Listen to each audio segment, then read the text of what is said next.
தத்தை போல தாவும் பாவை பாதம் நோகும் என்று நெத்தை போல பூவை தூவும் வாடை காற்றும் உண்டு. வண்ணச்சோலை வானம் பூமி யாவும் இன்பம் இங்கு. இந்த கோலம் நாளும் காண நானும் நீயும் பங்கு.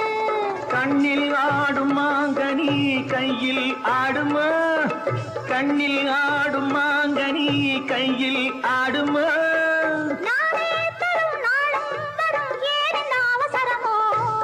பச்சை கிளி முத்துச்சரம் முல்லை கொடி யாரோ பாவை என்னும் பேரில் வரும் தேவன் மகள் நீயோ.